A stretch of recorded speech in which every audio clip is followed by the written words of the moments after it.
નમસ્કાર. આજના virtual classroom training session પ્રોગ્રામમાં આપ સૌનું હાર્દિક સ્વાગત છે.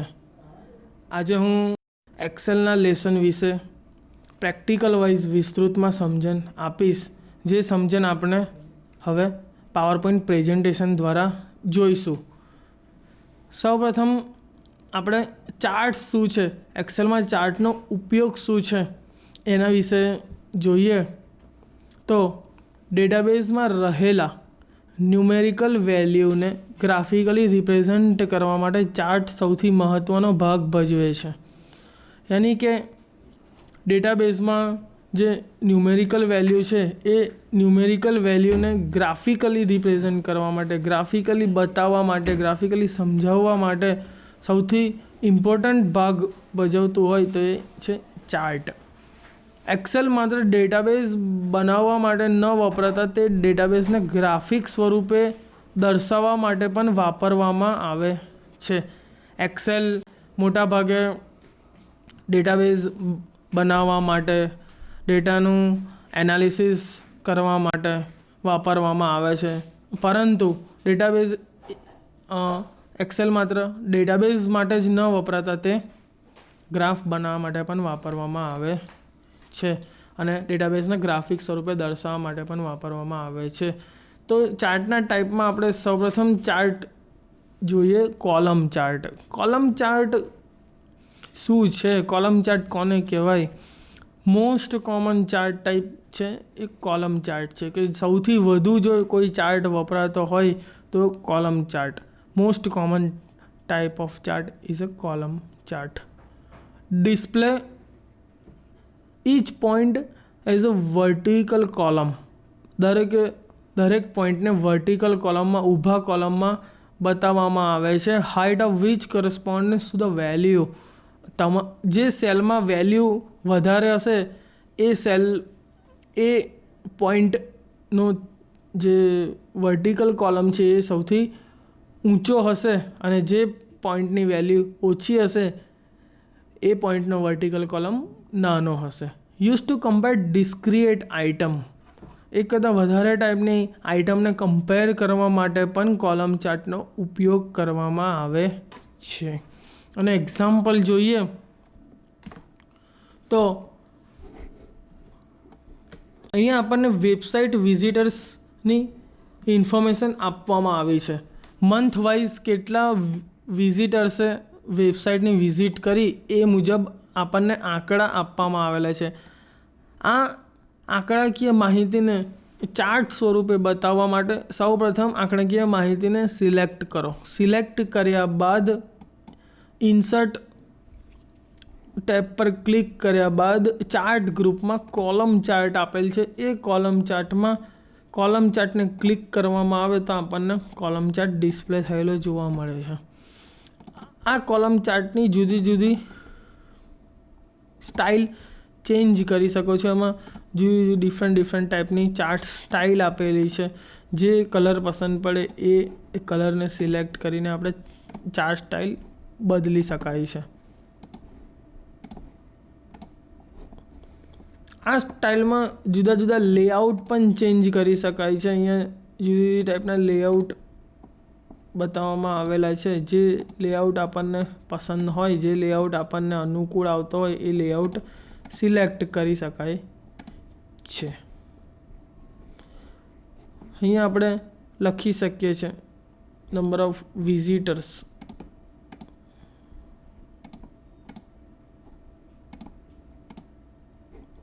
અહીંયા આપણે લખી શકીએ છીએ કે મંથ,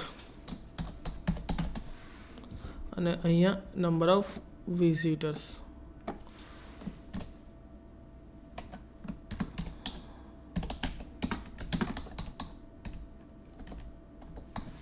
નંબર ઓફ વિઝિટર્સ.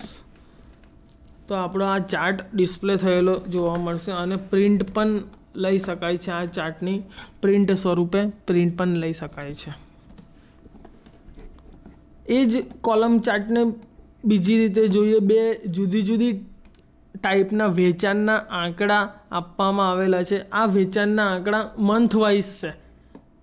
આ મંથ વાઇઝ વેચાણના આંકડાને કમ્પેર કરવા માટે પણ કોલમ ચાર્ટનો ઉપયોગ કરવામાં આવે છે. સૌપ્રથમ ડેટાને સિલેક્ટ કરવામાં આવે છે.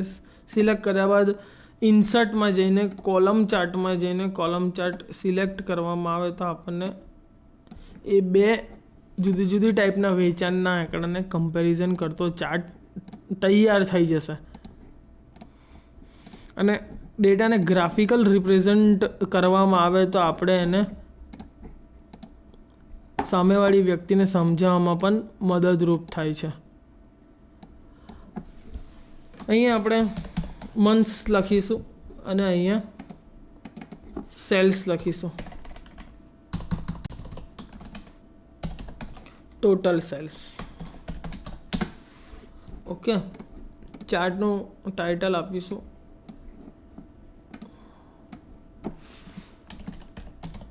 મંથલી સેલ્સ અને પ્રિન્ટ પણ લઈ શકાય છે.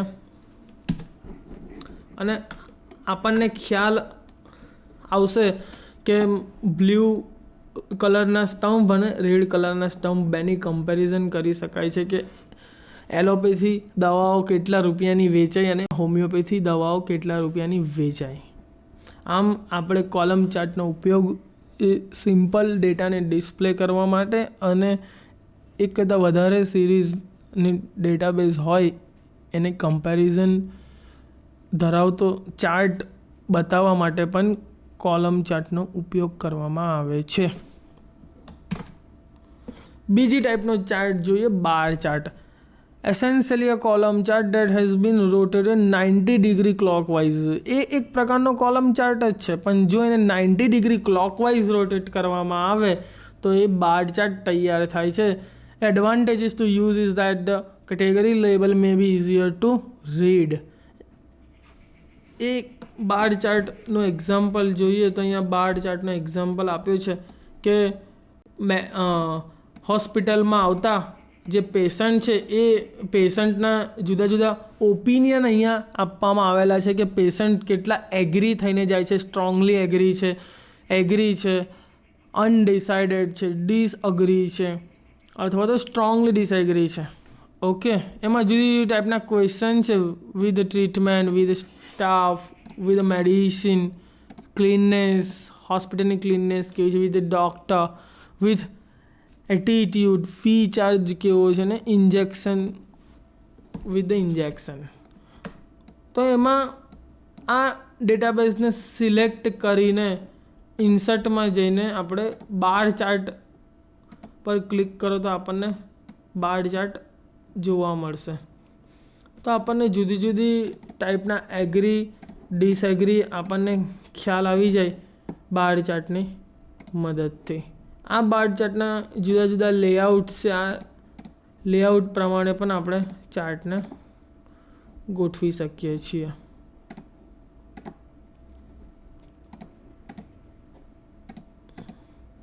જે લેઆઉટનો વ્યૂ બેસ્ટ હોય એ લેઆઉટ પ્રમાણે આપણે રાખી શકીએ છીએ. અહીંયા આપણે લખીશું પેશન્ટ રિવ્યૂ.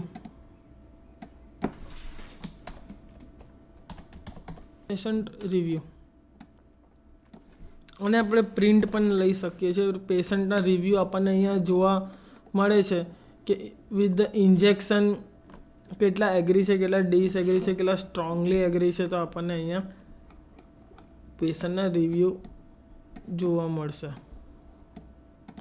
આને આપણે બોર્ડર પણ આપી શકીએ છીએ અને આપણે જુદા જુદા ફોર્મેટમાં પણ ગોઠવી શકીએ છીએ. 3D ફોર્મેટ અહીંયા પ્રોપર્ટીમાં જઈને સેટ કરી શકીએ છીએ, કલર આપી શકીએ છીએ, સોલિડ લાઇન મૂકી શકીએ છીએ, બોર્ડર રાખી શકીએ છીએ, શેડો રાખી શકીએ છીએ, પિક્ચર મૂકી શકીએ છીએ એમાં.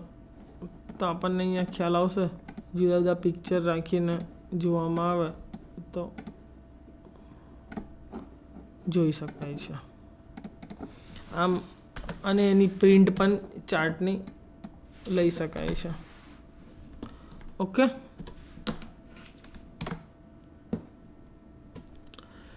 ત્રીજી ટાઈપનો ચાર્ટ છે line chart. Use to plot continuous data and are useful for identifying trends. Continuous નો ડેટા હોય, કન્ટિન્યુઅસ સિરીઝનો ડેટા હોય. એક્ઝામ્પલ તરીકે plotting daily sales over time, સમયે સમયે રોજે રોજ બરોજનું સેલ્સ બતાવવું હોય તો એના માટે લાઇન ચાર્ટનો ઉપયોગ કરવામાં આવે છે. કન્ટિન્યુઅસ ડેટાને પ્લોટિંગ કરવા માટે સમયાંતરે સમયે સેલ્સ કેટલું થયું છે, એના આંકડા શું છે એ બતાવવા માટે લાઇન ચાર્ટનો ઉપયોગ કરવામાં આવે છે. એને એક્ઝામ્પલ જોઈએ તો લાઇન ચાર્ટમાં અહીંયા આપણને બતાવવામાં આવેલું છે. અહીંયા ટાઈમ અને સેલ્સ સવારે 9 વાગ્યાથી સાંજે 9 વાગ્યા સુધીમાં દુકાનમાં કેટલું સેલ્સ થયું તો અહીંયા દેખાડ્યું છે કે સવારે પહેલાં 9 વાગે 345 રૂપિયાની આવક હતી, પછી 10 વાગે 500 રૂપિયાની થઈ, પછી 643 રૂપિયા થઈ, 710 થઈ. આમ સેલ્સના આંકડા દર કલાકે બદલાય છે.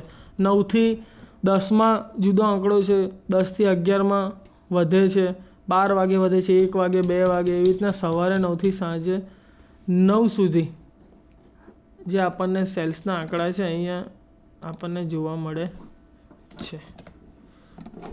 બરાબર, 9 PM થી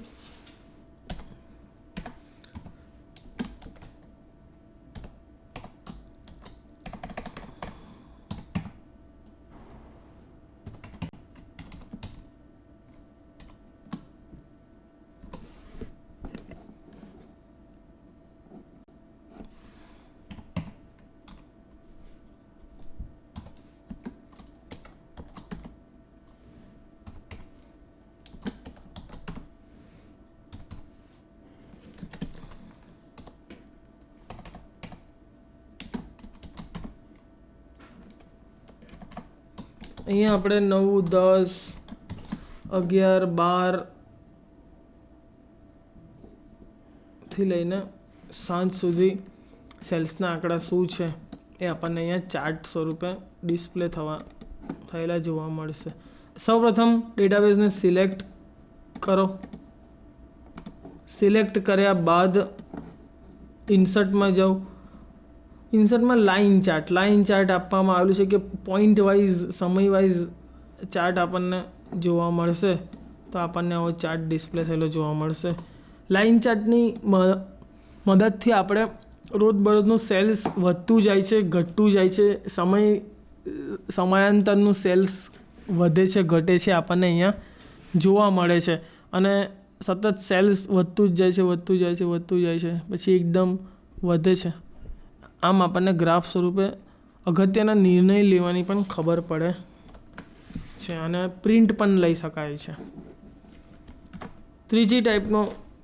નેક્સ્ટ ટાઈપનો ચાર્ટ જોઈએ આપણે, pie chart. Pie chart uses only one data series. કોઈ એક જ ડેટા સિરીઝને ઉપયોગમાં લેવી હોય અને બતાવી હોય તો પાઈ ચાર્ટનો ઉપયોગ કરવામાં આવે છે. Pie charts are most effective with a small number of data point.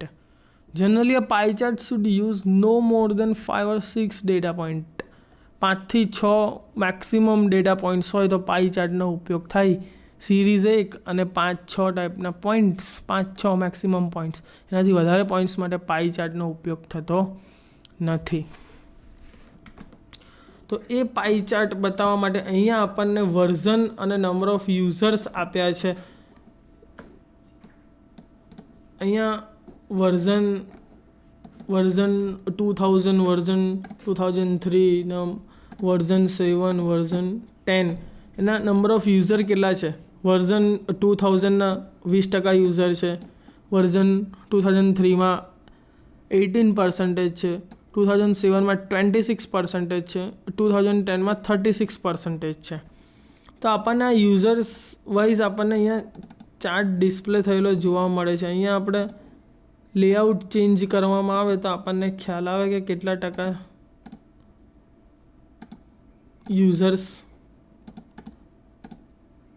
યુઝર્સે કયું વર્ઝન યુઝ કર્યું છે આપણને ખ્યાલ આવે.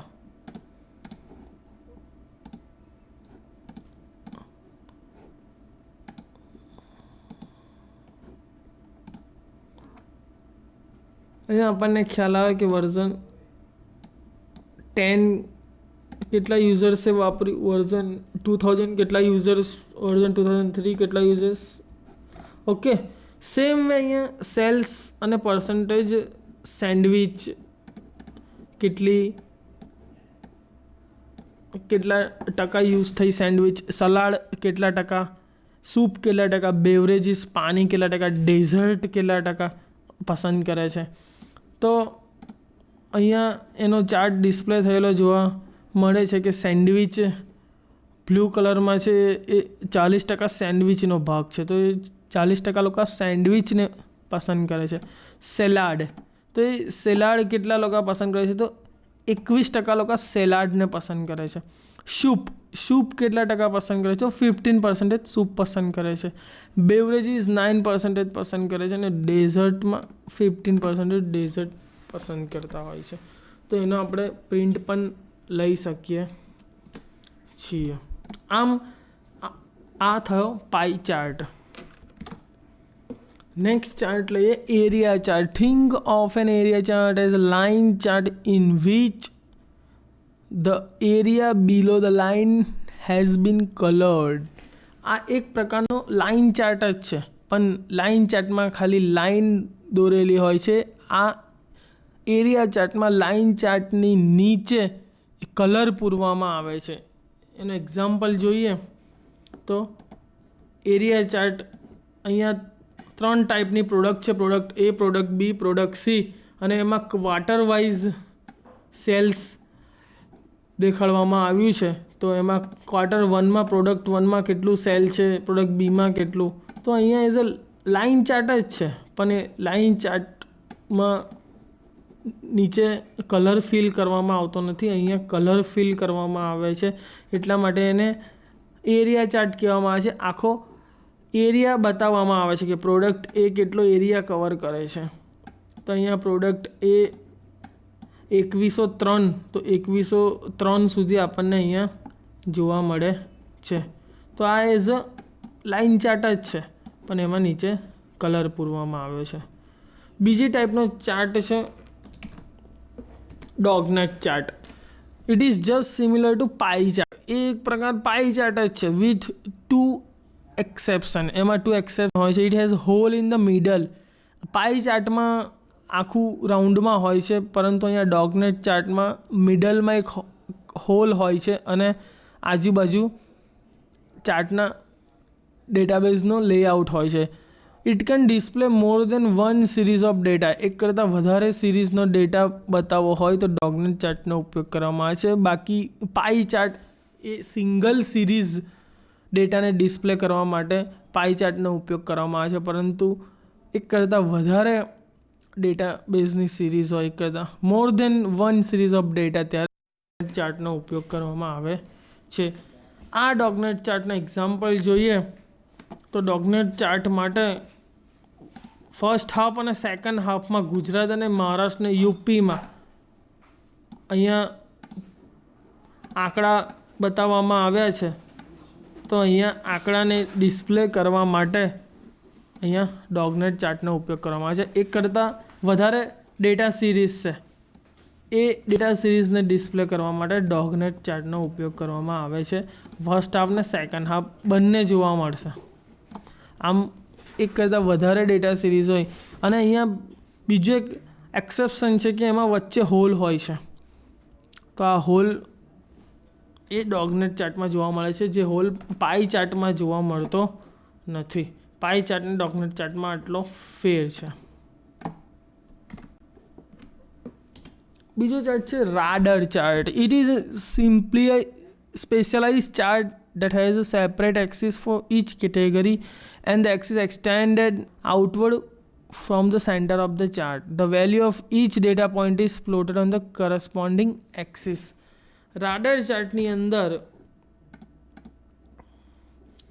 આપણને સ્પેશિયલાઇઝ ચાર્ટ છે that has a separate axis for each category. દરેક કેટેગરીનો સેપરેટ एक्सिस હોય છે અને the value of each data point is plotted on the corresponding axis. યાની કે અહીંયા આપણને 3 કલર આપવામાં આવે છે, રેડ, ગ્રીન અને બ્લુ. એમાં કલર 1, કલર 2, કલર 3, કલર 4 તો અહીંયા આપણને ખ્યાલ આવશે કે કલર વનમાં રેડ કેટેગરી 1 કલર કેટેગરી 1માં રેડ ગ્રીન અને બ્લ્યુનું વેચાણ કેટલું છે. તો અહીંયા ખ્યાલ આવશે કે કલર 1નું વેચાણ આપણને 300 સુધીના પોઈન્ટ મેક્સિમમ આપવામાં આવેલા છે. કલર 1 અને રેડ તો એમાં 280 પોઈન્ટ છે. તો એ 280 પોઈન્ટ સુધી અહીંયા ડિસ્પ્લે થયેલા જોવા મળશે. ગ્રીનમાં છે 255, તો આપણને 255 ગ્રીન સાઇઝમાં જોઈએ તો 255 આ બાજુ ગ્રીન 255 સુધી જોવા મળશે. જો અહીંયા ડેટાની સિરીઝ વધારવામાં આવે, અહીં 200ની જગ્યાએ 300 કરવામાં આવે તો છેક 300 સુધી ગ્રીન કલર 1માં જે છે એ જઈ શકે છે. બ્લુ કલર છે કલર 1નો બતાવવામાં આવ્યો છે. રેડ કલર એ કલર 2નો બતાવવામાં આવ્યો છે. ગ્રીન કલર એ કલર 3નો બતાવવામાં આવ્યો છે અને કલર 4નો બતાવવામાં આવ્યો છે. તો આમ કલર 1નો જો ડેટા વધારવામાં આવે 300ની જગ્યાએ થોડોક ઓછો કરવામાં આવે, 125 કરવામાં આવે તો આપણે 125 સુધી અહીંયા ડિસ્પ્લે થાય છે. આમ રાડર ચાર્ટ એ એક સ્પેશિયલાઇઝ ચાર્ટ છે. ત્યારબાદ stock chart are most useful for displaying stock market information. Stock માર્કેટની માહિતી બતાવવા માટે સ્ટોક ચાર્ટનો ઉપયોગ કરવામાં આવે છે. This chart require 3 to 5 data series depending on sub type. Stock chart જોઈએ તો સ્ટોક ચાર્ટમાં આપણે most of basically useful for displaying stock market. આમ તો સ્ટોક માર્કેટમાં ઉપયોગ થાય છે, પરંતુ અહીંયા આપણને ટેમ્પરેચરમાં બતાવવામાં આવ્યું છે કે ટેમ્પરેચર ઇન મંથ ઓફ મે, એમાં પહેલા દિવસે હાઈએસ્ટ કેટલું, લોએસ્ટ કેટલું અને એવરેજ ટેમ્પરેચર કેટલું. પહેલી તારીખથી લઈને 30 તારીખ સુધી હાઈએસ્ટ ટેમ્પરેચર કેટલું રહ્યું, લોએસ્ટ ટેમ્પરેચર કેટલું રહ્યું, તાપમાન અને એનું એવરેજ તાપમાન ડેલી કેટલું રહ્યું એ બતાવવા માટે સ્ટોક ચાર્ટનો ઉપયોગ કરવામાં આવે.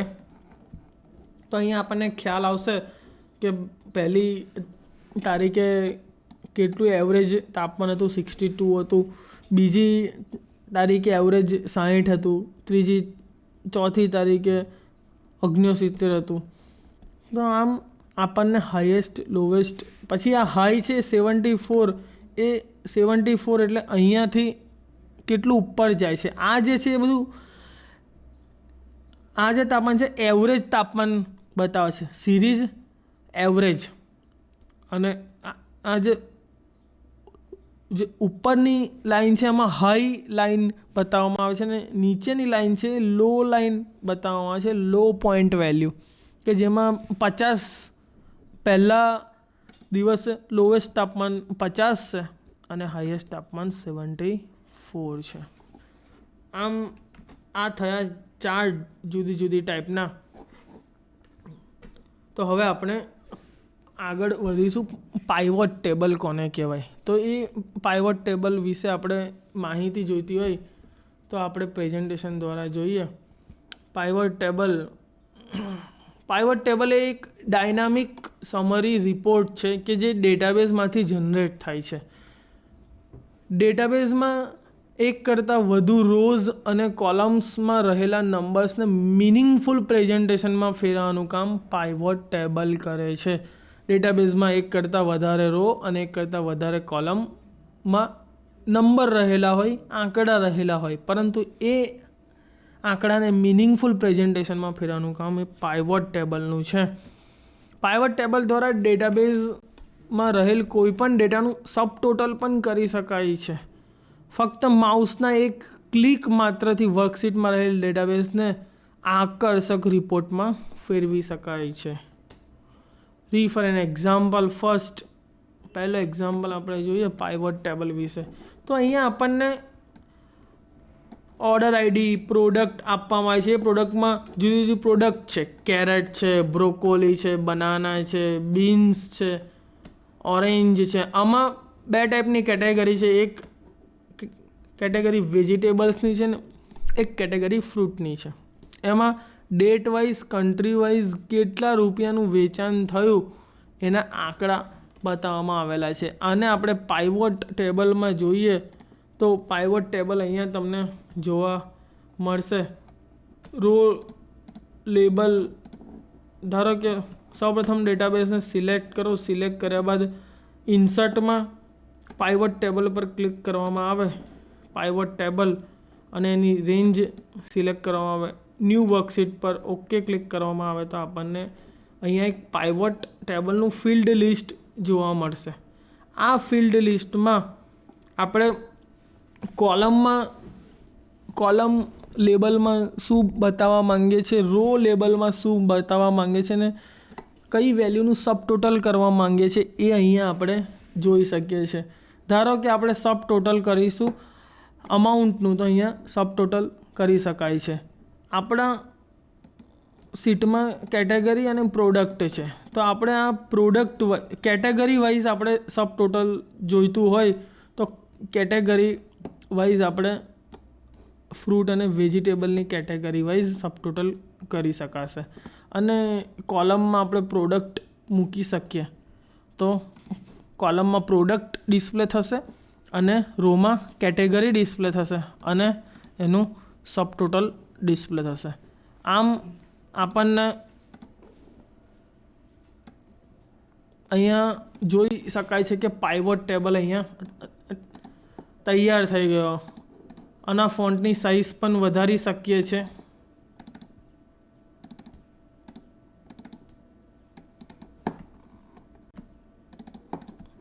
ત્યારબાદ આમાં ફિલ્ટરિંગ પણ એપ્લાય કરી શકાય છે.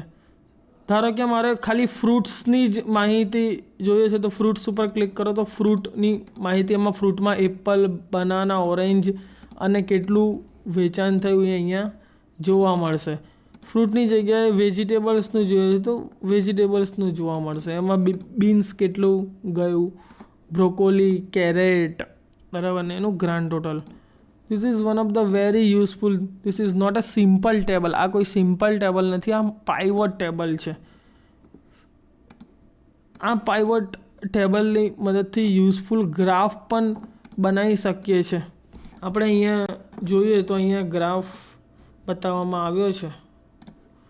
તો અહીંયા આપણને જોવા મળે કે અહીંયા રો લેબલ અને સમ ઓફ અમાઉન્ટ. અહીંયા આપણને ખ્યાલ આવે કે એપલ કેટલા નંગ વેચાયા, બનાના કેટલા રૂપિયાનું વેચાયું, ઓરેન્જ કેટલા રૂપિયાનું વેચાયું, બીન્સ કેટલા રૂપિયાનું, બ્રોકોલી કેટલા રૂપિયાનું, કેરેટ કેટલા રૂપિયાનું. અને અહીંયાથી આપણે ફિલ્ટરિંગ પણ કરી શકીએ છીએ. ચાર્ટનું ફિલ્ટરિંગ, ખાલી એપલનું ડિસ્પ્લે કરો તો માત્ર એપલનો ચાર્ટ ડિસ્પ્લે થશે કે કેટલા રૂપિયાના એપલ વેચાયા. આમ અહીંયા ફિલ્ટરિંગ પણ કરી શકીએ. સિલેક્ટ ઓલ કરીશું તો બધા ડિસ્પ્લે થયેલા જોવા મળશે. અહીંયા આપણે ખાલી ફ્રૂટનો ચાર્ટ બતાવો છે તો ફ્રૂટ્સ જોવા મળશે. તો 3 જ પ્રકારના ફ્રૂટ્સ છે, એપલ, બનાના અને ઓરેન્જ. એ 3 પ્રકારના ફ્રૂટ્સ આપણને અહીંયા ડિસ્પ્લે થયેલા જોવા મળે છે. આને પાઇવોટ ચાર્ટ કહેવામાં આવે છે, પાઇવોટ ટેબલ અને પાઇવોટ ચાર્ટ. નેક્સ્ટ એક્ઝામ્પલ પણ આપણને આપેલો છે. સેમ વે એ જ પ્રકારનો એક્ઝામ્પલ છે. એમાં જે હોસ્પિટલમાં જે કેસ આવે એના કેસના નંબર, પેશન્ટનું નામ, એડ્રેસ, ફોન નંબર, એજ, સેક્સ, કમ્પ્લેન, ડાયગ્નોસિસ. તો એ પ્રમાણે અહીંયા ચાર્ટ દર્શાવવામાં આવેલો છે, પાઇવોટ ચાર્ટ. તો અહીંયા મેલ અને ફિમેલ સેક્સ વાઇઝ અહીંયા બતાવવામાં આવેલ છે. તો એ ડેટાબેઝને ratio of male to female. Okay, તો અહીંયા જોઈ શકાય છે કે જુદી જુદી કમ્પ્લેન વાઇઝ મેલ કેટલા આવ્યા અને ફિમેલ કેટલા આવ્યા. તો આપણે અહીંયા એક આપણો જે ડેટાબેઝ છે એ ડેટાબેઝને મિનિંગફુલ ઇન્ફોર્મેશનમાં વિથ ગ્રાન્ડ ટોટલ સહિત રો અને કોલમ વાઇઝ ડિસ્પ્લે કરી શકીએ છીએ. આ એક પાઇવોટ ટેબલની ફેસિલિટી છે કે જેના દ્વારા મિનિંગફુલ માહિતી આપણે ડિસ્પ્લે કરી શકાય છે. અહીંયા જોવામાં આવે તો આપણને પાઇવોટ ટેબલ જોવા મળે છે. આમ આપણી જરૂરિયાત મુજબ પાઇવોટ ટેબલને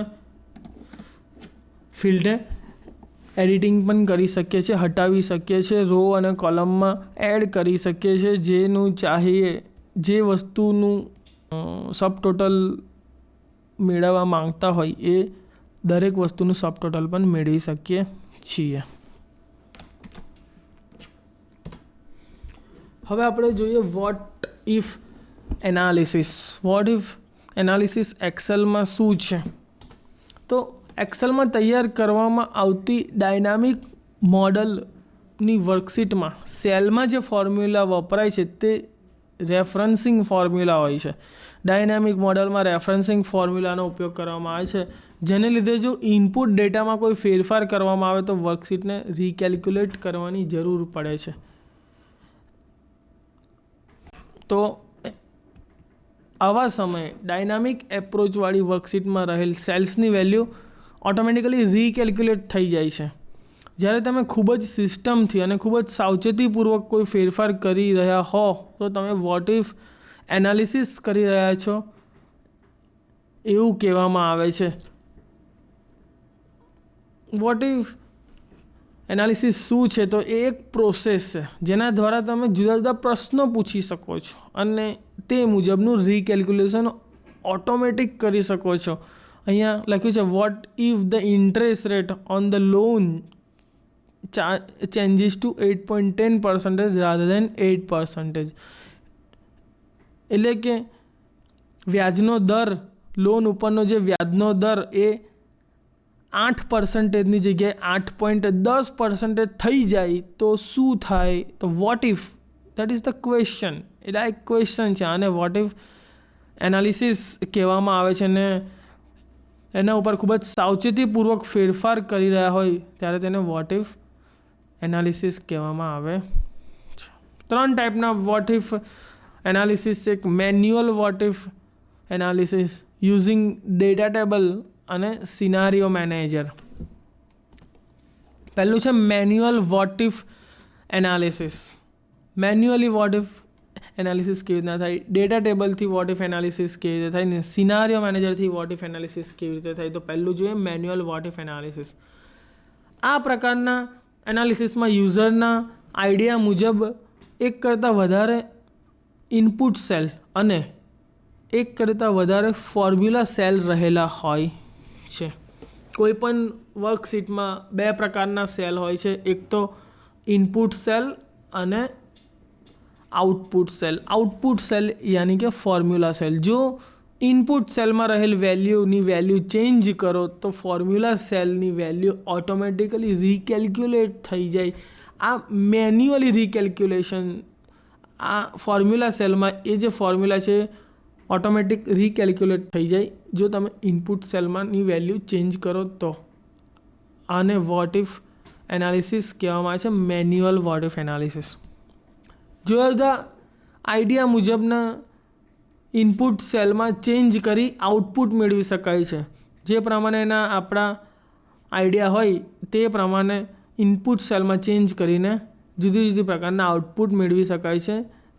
આ પ્રકારના જુદા જુદા સિનારીઓ એપ્લાય કરી નવી વર્કબુકમાં સેવ પણ કરી શકાય છે. ધારો કે એક એક્ઝામ્પલ જોઈએ. અહીંયા આપણને કમ્પાઉન્ડ ઇન્ટરેસ્ટનો એક એક્ઝામ્પલ આપવામાં આવ્યો છે. એમાં લખ્યું છે કે ઇન્વેસ્ટેડ અમાઉન્ટ 1000 રૂપીઝ. જો તમે દર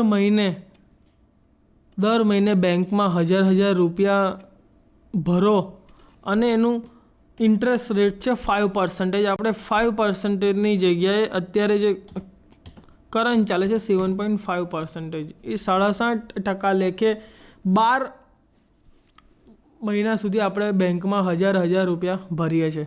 રિકરિંગ ખાતું ખોલાવીએ છીએ, દર મહિને 1000 રૂપિયા જમા કરીએ છીએ. એવા 12 મહિના સુધી 1000 રૂપિયા જમા કરીએ છીએ અને કમ્પાઉન્ડેડ ઇન્ટરેસ્ટ રેટ છે 7.5%. એ 7.5% કેવી રીતે કેલ્ક્યુલેશન થાય છે? તો અહીંયા આપણને બિગિનિંગ બેલેન્સ છે આપણું 1000 રૂપિયા, એટલે 1000 રૂપિયા ભરીને ખાતું ખોલાવીએ છીએ અને એમાં પહેલો મહિનો, બીજો મહિનો, ત્રીજો મહિનો, અહીંયા રૂપીઝની જગ્યાએ મંથ લખવાના છે, જનરલ નંબર કરી દઈએ. તો પહેલો મહિનો, બીજો મહિનો, ત્રીજો મહિનો, બરાબર. તો એ રીતે આપણને અહીંયા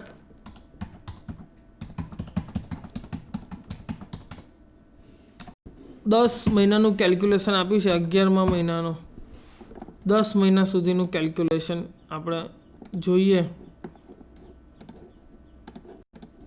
અહીંયા આપણે 12મો મહિનો એડ કરી દઈએ.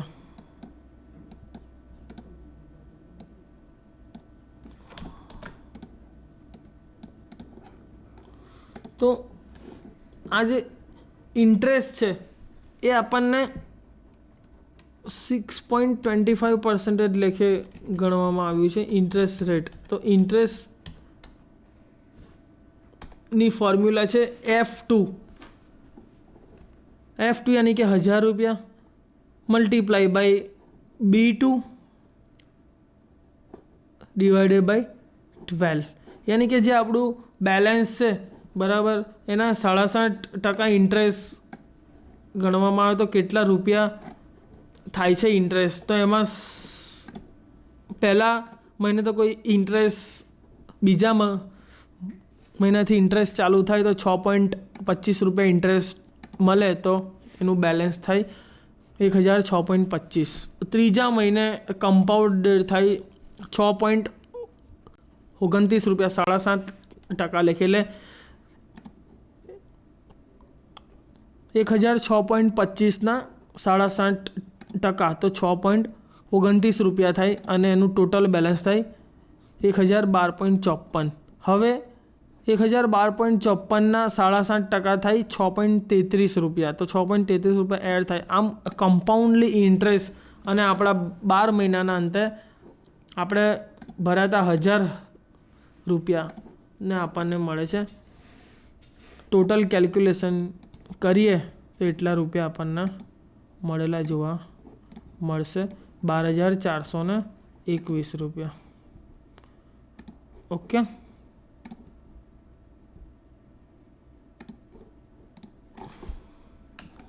આપણું ટોટલ આપણને વર્ષના અંતે 12,421 રૂપિયા આપણના હાથમાં આવશે. આપણે દર મહિને 1000 ભર્યા, 12 મહિના સુધી 12,000 રૂપિયા ભર્યા અને વર્ષના અંતે આપણને મળે 12,421.22 રૂપિયા.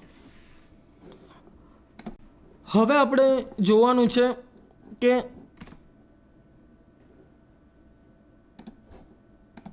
અને આપણે બંધ કરી દઈશું. આપણે જોવાનું છે મેન્યુઅલ વોટ ઇફ એનાલિસિસ. જો આ ઇન્ટરેસ્ટ રેટ 7.5%ની જગ્યાએ 8% થઈ જાય તો શું? તો આપણું જે એનાલિસિસ છે તો એ એનાલિસિસ અહીંયા જોવા મળે છે કે જો ઇન્ટરેસ્ટ રેટની વેલ્યુ 7.5%ની જગ્યાએ 8% થઈ જાય તો આપણો 449 રૂપિયા વ્યાજ મળે છે. અહીંયા 8%ની જગ્યાએ 9.5% થઈ જાય તો આપણને વ્યાજ મળે 536.54 રૂપિયા. આમ જુદી જુદી પ્રકારના ઇનપુટ નાખીને આપણે એની આઉટપુટ વેલ્યુ શું હશે એ મુજબ આપણે એનાલિસિસ કરી શકીએ છીએ. અને કહેવામાં છે મેન્યુઅલ વોટ ઇફ એનાલિસિસ કે ઇનપુટ સેલમાં ચેન્જ કરવાથી આઉટપુટ સેલમાં શું ફેર પડે છે. તો આઉટપુટ સેલમાં 9.5% વ્યાજ દરની જગ્યાએ 10% વ્યાજ દર કરીએ તો આઉટપુટ સેલમાં શું ફેર પડે છે. તો આ પ્રક્રિયાને કહેવામાં આવે છે vote if analysis, manual vote if analysis. Okay. બીજું વોટ ઇફ એનાલિસિસ છે vote if analysis through data table through vote if analysis કઈ રીતે કરી શકાય. તો ઇનપુટના આધારે બદલાતા જતા આઉટપુટની મદદથી બે ઇનપુટ વચ્ચે સરખામણી સરળતાથી કરી શકાય છે. ઇનપુટના આધારે બદલાતા જતા આઉટપુટની મદદથી બે ઇનપુટ વચ્ચેની સરખામણી સરળતાથી કરી શકાય. તો અહીંયા ડેટા ટેબલનો એક્ઝામ્પલ જોઈએ. એમાં ડેટા ટેબલમાં બે પ્રકારની સિરીઝ હોય છે, 1 વેરિયેબલ ડેટા ટેબલ અને 2 વેરિયેબલ ડેટા ટેબલ.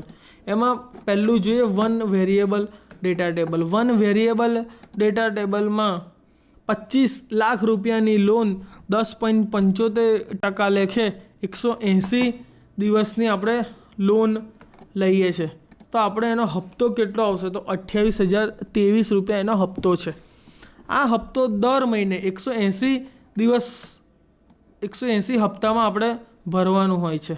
તેનો હપ્તો સેમ રહે છે 28,023, પણ આ હપ્તામાં બે વસ્તુ સમાયેલી હોય છે, એક તો પ્રિન્સિપલ વેલ્યુ અને એક ઇન્ટરેસ્ટ રેટ. જેમ જેમ તમે હપ્તો ભરતો જાઓ તેમ તેમ વ્યાજ ઘટતું જાય અને એક સમય એવો આવે કે છેલ્લા હપ્તામાં તો ખાલી 250 રૂપિયા જ વ્યાજ રહે. એટલે જેમ જેમ તમે હપ્તા ભરતા જાઓ એમ એમ વ્યાજની વેલ્યુ ઘટતી જાય અને પ્રિન્સિપલની વેલ્યુ વધતી જાય, પ્રિન્સિપલ અમાઉન્ટની વેલ્યુ. એમ આપણા હપ્તા સેમ રહે. હવે આપણે જોઈએ projected value through data table. આ data table through projected value કઈ રીતે જોવાય તો જો ઇન્ટરેસ્ટનો રેટ 10.75% હોય તો આપણને ખ્યાલ છે કે 10.75% હોય તો આટલા રૂપિયાનો હપ્તો આવે છે. પણ જો આ વ્યાજનો દર ચેન્જ થાય, ધારો કે 7.75% થયું, 8% થાય તો કેટલાનો હપ્તો હોય, 9% થાય તો કેટલાનો હપ્તો હોય, 10% થાય તો કેટલાનો હપ્તો હોય. કેમ કે હાઉસિંગ લોનમાં જેમ જેમ વ્યાજના દર વધતા જાય ઘટતા જાય તેમ તેમ એના હપ્તાની વેલ્યુ પણ વધતી જાય છે અને ઘટતી જાય છે. તો એ વેલ્યુ વધતી જાય છે અને ઘટતી જાય છે એના આંકડાનું એક ટેબલ છે કે આટલા ટકા હોય તો કેટલાનો હપ્તો આવે ને આટલા ટકાએ જાય તો કેટલાનો હપ્તો આવે. તો એના માટે vote if analysis through data table કરવું પડે. સૌપ્રથમ સિલેક્ટ કરો રેટ અને એની વેલ્યુને. સિલેક્ટ કર્યા બાદ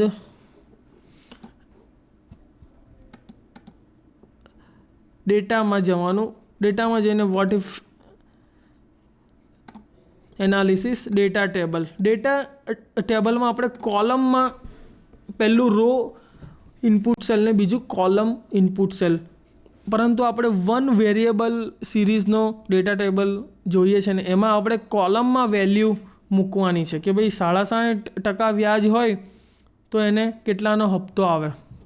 તો આપણે કોલમમાં આપણે રેટ મૂકીશું તો આપણને બધાનું રીકેલ્ક્યુલેશન થઈને આવશે કે 7.5% હોય તો એનો હપ્તો આવે 23,531, 10.75 હોય તો 28,023, 11.50 હોય તો 29,204 રૂપિયા ને 75 પૈસા. આમ આખી સીટનું રીકેલ્ક્યુલેશન થાય છે through data table, vote if analysis જેને કહેવામાં આવે છે. હવે 2 વેરિયેબલ ડેટા ટેબલનો ઉપયોગ જોઈએ. 2 પ્રકારના વેરિયેબલ હોય. એક અહીંયા આપ્યું છે આપણને સેલ્સ પ્રોજેક્શન. ધારો કે સેલ્સ 2014નું સેલ્સ છે આપણી પાસે 5 લાખ રૂપિયા, એનો ગ્રોથ છે 1.75, 2015માં 1.75% વધ્યું અને એનો એક્સપેન્સ છે 5%. હવે આમ જોવા જઈએ તો સેલ્સ એક્સપેન્સની સામે એનો ગ્રોથ ખૂબ જ ઓછો છે, એટલે પ્રોજેક્ટેડ સેલ આપણું થશે 4,83,750. અહીંયા એક ફોર્મ્યુલા મૂકી છે કે B2 યાની કે sales plus growth 1.75% growth minus expenses, અને એને આપણે એડ કરીએ સેલ્સમાં તો આપણને પ્રોજેક્ટેડ સેલ્સ મળે. આ પ્રોજેક્ટેડ સેલ્સ મેળવવા માટે આપણે અહીંયા જુદી જુદી ટાઈપના વેલ્યુ આપેલા છે. અહીંયા રોમાં આપણને આપેલી છે ગ્રોથ આપેલો છે અને અહીંયા આપણને એક્સપેન્સ આપેલો છે. આમ 2 જુદી જુદી ટાઈપની વેરિયેબલ છે. તો આપણે જો 1% ગ્રોથ હોય અને શું કે એની સામે 10% એક્સપેન્સ હોય, 1% ગ્રોથ હોય એની સામે 30% એક્સપેન્સ હોય, તો એનું પ્રોજેક્ટેડ સેલ્સ કેટલું હશે શોધવા માટે સૌપ્રથમ સિલેક્ટ કરો. સિલેક્ટ કર્યા બાદ ડેટામાં vote if analysis data table, એમાં રોની જે સેલ છે, રો ઇનપુટ સેલ, રોમાં આપણે એક્સપેન્સીસ જોવાના છે કે 10% હોય તો શું, 15% હોય તો શું, 20% હોય તો શું, 25 હોય તો શું, 30 હોય તો શું, 50% આપણું એક્સપેન્સ હોય તો શું. તો એના માટે રોમાં આપણે લઈશું એક્સપેન્સીસ, અને કોલમમાં આપણે જોવાના છે ગ્રોથ જોવાનો છે કે જો સેલ્સ નેક્સ્ટ યરમાં 1% ગ્રોથ હોય તો એનું વેલ્યુ કેટલી હોય, 1.5 હોય તો કેટલું હોય. તો આપણે અહીંયા લઈશું ગ્રોથ. ક્લિક કરીશું તો આપણને અહીંયા આખા ટેબલની વેલ્યુ ઓટોમેટિકલી રીકેલ્ક્યુલેટ થઈને જોવા મળશે.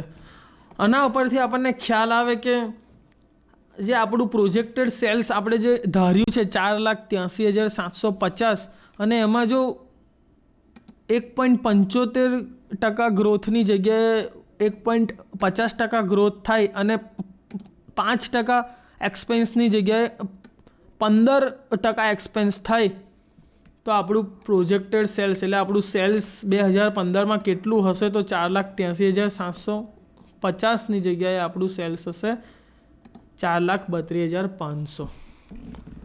આ પ્રકારનું એનાલિસિસ એ ડેટા ટેબલની મદદથી કરી શકાય છે. નેક્સ્ટ આપણે જોઈએ સિનારિયો મેનેજરની મદદથી વોટ ઇફ એનાલિસિસની પ્રક્રિયા કઈ રીતે કરી શકાય છે. માઇક્રોસોફ્ટ એક્સેલમાં વિવિધ પરિણામ ઉત્પન્ન કરતા ઇનપુટ વેલ્યુના સેટ બનાવી શકાય છે અને તેને સિનારિયો તરીકે સેવ કરી શકાય છે. યાની કે આપણે જેટલા ઇનપુટ આપણે આપીએ એ ઇનપુટના જેટલા આઉટપુટ મળે છે એ દરેકના આપણે એક સિનારિયો બનાવી શકીએ છીએ, એના સેટ બનાવી શકીએ છીએ અને એને સેવ કરી શકીએ છીએ થ્રુ સિનારિયો મેનેજર. સિનારિયો એક ઇનપુટ વેલ્યુઝનું જ ગ્રુપ છે જેને કોઈ નામ આપી શકાય છે. ભવિષ્યમાં આ પ્રકારના ઇનપુટની અને તેના દ્વારા મળતા રિઝલ્ટની જ્યારે પણ જરૂર હોય ત્યારે સિનારિયો મેનેજરનો ઉપયોગ કરી શકાય છે. ત્યારે તે સિનારિયોનું નામ જ પસંદ કરવામાં આવે છે. એક્સેલ આ સિનારિયોમાં સેવ કરેલ ઇનપુટ વેલ્યુના સેટને એપ્લાય કરીને તેને અનુરૂપ રિઝલ્ટમાં થતા ફેરફાર દર્શાવે છે. એક વર્કશીટમાં આવા વિવિધ સિનારિયો સેવ કર્યા પછી સિનારિયો મેનેજરની મદદથી સમરી રિપોર્ટ પણ તૈયાર કરી શકાય છે. ફોર એન એક્ઝામ્પલ જોઈએ તો અહીંયા જુદી જુદી ટાઈપના સિનારિયો આપેલા છે.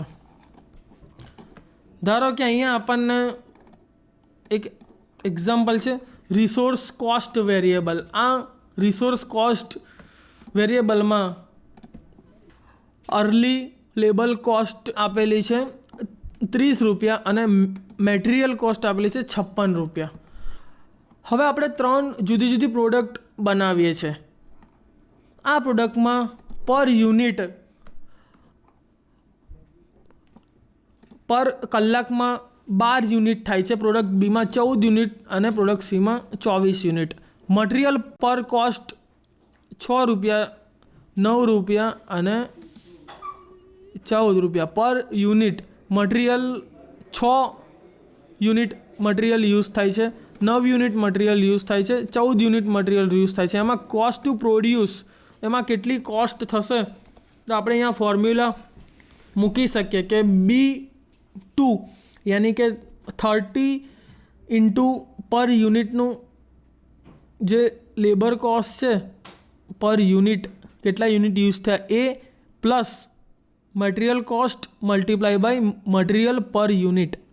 તો આપણે અહીંયા કોસ્ટ પ્રોડ્યુસ શોધી શકીએ છીએ. સેલ્સ પ્રાઇસ આપણને પ્રોડક્ટ એ બનાવતા 696 રૂપિયા લાગ્યા અને એની સામે 795માં સેલ્સ છે. યુનિટ પ્રોફિટ આપણને 99 રૂપિયા છે. એમાં યુનિટ પ્રોડ્યુસ 36 યુનિટ પ્રોડ્યુસ કર્યા તો આપણે 99 રૂપિયા લખે 36 યુનિટ પ્રોડ્યુસ કરે તો આપણને 3,564 રૂપિયામાં થાય પ્રોડક્ટ એના 36 યુનિટ આપણને 3564માં પડે. સેમ વે બીમાં અને સીમાં. અને ટોટલ પ્રોફિટ આપણે જોવા જઈએ તો B13 જેમ D13 આટલો પ્રોડક્ટ એ પ્લસ પ્રોડક્ટ બી પ્લસ પ્રોડક્ટથી એનો ટોટલ પ્રોફિટ છે 18,534 રૂપિયા.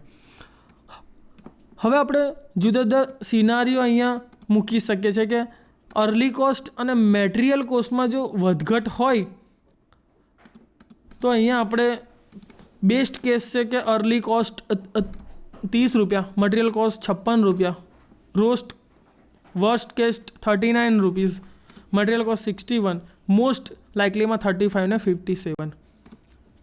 આપણે જુદા જુદા સિનારીઓ અહીંયા સેવ કરી શકીએ છીએ. તો આ સિનારીઓને સૌપ્રથમ ડેટામાં જાઓ, vote if analysis, સિનારીઓ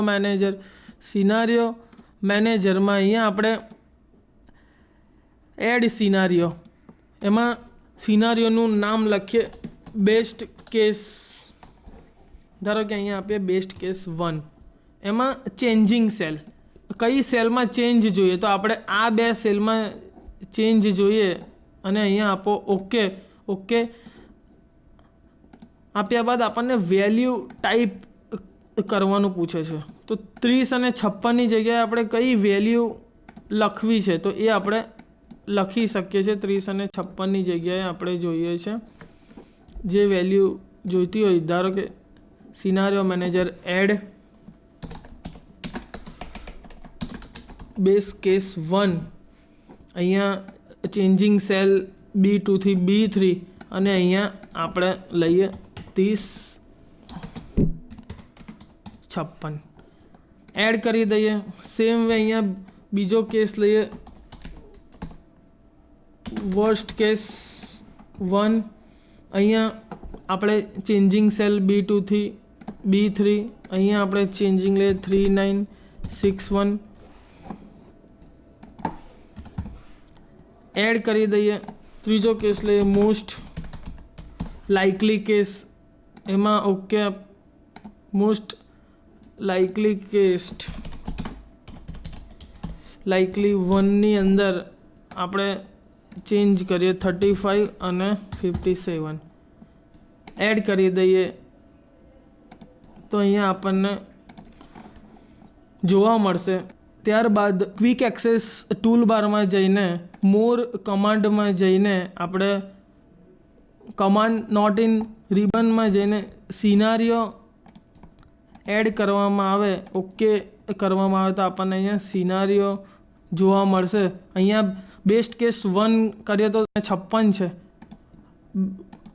worst case કરીએ તો 39 અને 61 પ્રમાણે ટોટલ પ્રોફિટ કેટલો થાય. અને મોસ્ટ લાઇકલી કેસ પ્રમાણે કે જેની અર્લી કોસ્ટ 35, મટીરિયલ કોસ્ટ 57, તો એના પ્રમાણે પ્રોફિટ કેટલો થાય આપણને જોવા મળે છે. હવે જોઈએ what if analysis in reverse. Goal seek શું છે? અમુક સમયે આપણે ઈચ્છિત રિઝલ્ટ મેળવવા માટે કેવા પ્રકારના ઇનપુટની જરૂર પડશે તે નક્કી કરવાની જરૂર પડે છે.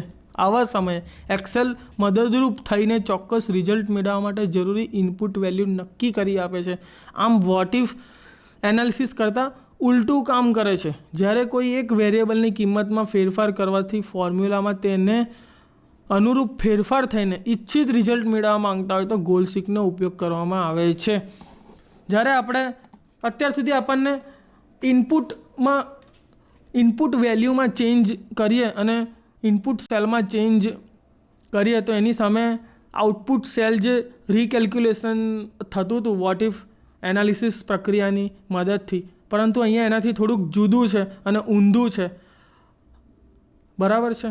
તો આપણે અહીંયા આઉટપુટ સેલમાં જ્યારે ચેન્જ કરીએ અને એમાં ઇનપુટમાં શું ફેરફાર આવે છે એ પ્રક્રિયાને ગોલ સિક કહેવામાં આવે છે. કે આપણો ગોલ આપણે જાતે સેટ કરી શકીએ છીએ. અને એ ગોલ સેટ કરવા માટે સૌપ્રથમ ડેટામાં વોટ ઇફ એનાલિસિસ, ગોલ સિકિંગમાં આપણે આ જે લોનની અમાઉન્ટ છે 3,20,000, જો એની વેલ્યુ આપણે એ 3,20,000ની જગ્યાએ આપણે ધારો કે 5 લાખ રૂપિયાની લોન લીધી, 5 લાખની 5 તો એની પરચેસ પ્રાઇસ શું હશે? તો આપણને રીકેલ્ક્યુલેટ થઈને આન્સર જોવા મળે છે કે એની પરચેસ પ્રાઇસ 6,25,000 રૂપિયા હશે. આમ આ ગોલ સિકિંગ થયું.